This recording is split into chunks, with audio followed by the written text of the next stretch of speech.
में। तो first disorder is hypertension.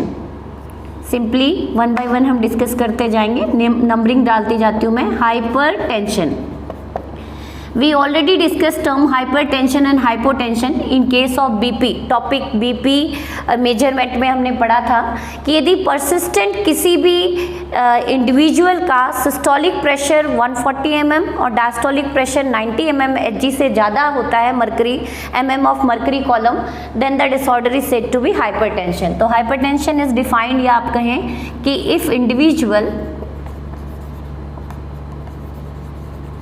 Having persistent का मतलब लगातार, फ्लक्चुएटिंग कंडीशन को हम डिस्कस नहीं करते। Having persistent systolic pressure more than 140 and diastolic pressure 90 mm of mercury column, then the disorder is said to be hypertension। मतलब जब किसी भी इंडिविजुअल का बीपी परसिस्टेंट कितना होता है, नॉर्मल हम एजिंग इंडिविजुअल की बात नहीं कर रहे, 140/90 mm mercury, then the disorder is said to be hypertension। या सिंपली यदि मैं इसको कहूँ तो this is said to be high BP और हाइपरटेंशन। अब बात आती है कि हाइपरटेंशन किस तरह की कॉम्प्लेक्सिटी लीड करता है।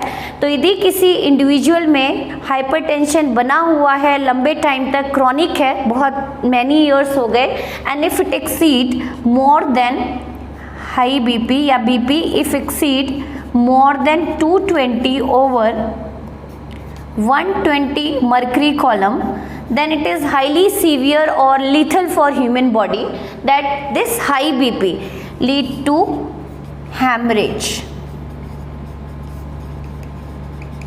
इतना हाई बीपी यदि किसी पर्सन का रहेगा तो it sometime lead to rupturing of artery wall. Arterial pressure if more than this, persistent BP इतना हाई रहता है तो आर्टरियल वॉल के ऊपर इतना प्रेशर आता है कि कई बार आर्टरी वॉल क्या हो जाती है, रप्चर हो जाती हैं, and bleeding take place, and that we use term hemorrhage।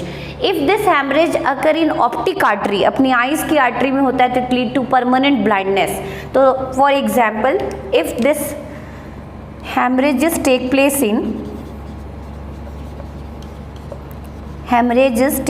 in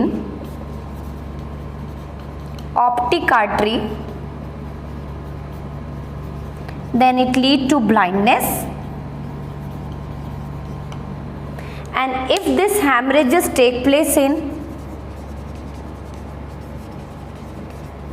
कुछ एग्जाम्पल दे देती हूँ मैं आपको। hemorrhages take place in cerebral artery, we use term cerebral for brain। cerebral arteries में यदि hemorrhage होता है तो we commonly use brain stroke, we use term brain stroke और CVA, cerebrovascular एक्सीडेंट। एक बार नेट में क्वेश्चन आया था बेटा, तो आप फोकस कीजिएगा, ब्रेन स्ट्रोक को ही हम CVA के नाम से जानते हैं। And this CVA lead to loss of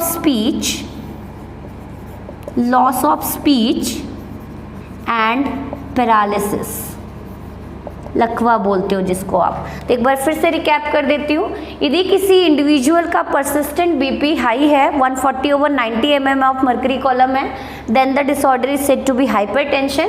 और यदि बीपी इससे भी ज़्यादा एक्सीड करता है, 220 systolic pressure and 120 diastolic pressure, then it lead to increase the risk of haemorrhages. And haemorrhages are of various type. यदि किडनी में हेमरेजेस होती है, then the disorder is said to be nephritis. उसी तरह से haemorrhages यदि optic arteries में होती है, it lead to permanent blindness. Again haemorrhages take place in cerebral artery, then the condition is said to be CVA, cerebrovascular accident। Now come over hypotension। Next disorder is hypotension. Name से clear हो रहा होगा आपको, hypotension which is commonly said to be low BP. If the systolic pressure, persistent systolic pressure is less than 110 and diastolic pressure is less than 70, then it is said to be low BP or hypotension. So if it is less than 110 systolic pressure and 70 diastolic pressure, then the disorder is said to be hypotension. And hypotension commonly lead to dizziness, आँखों के आगे अंधेरा आता है, dizziness हो गया, vertigo चक्कर आना, weakness etcetera. There are so many reason behind hypotension.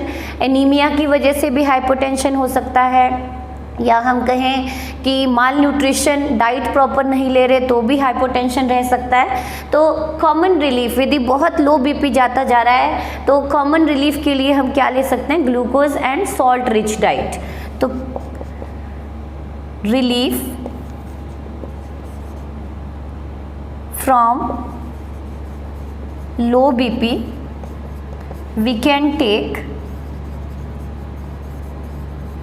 glucose rich diet, glucose and salt rich diet along with dark chocolate. उसके थ्रू भी हम कॉमन रिलीफ, फटाफट रिलीफ ले सकते हैं हाइपोटेंशन से.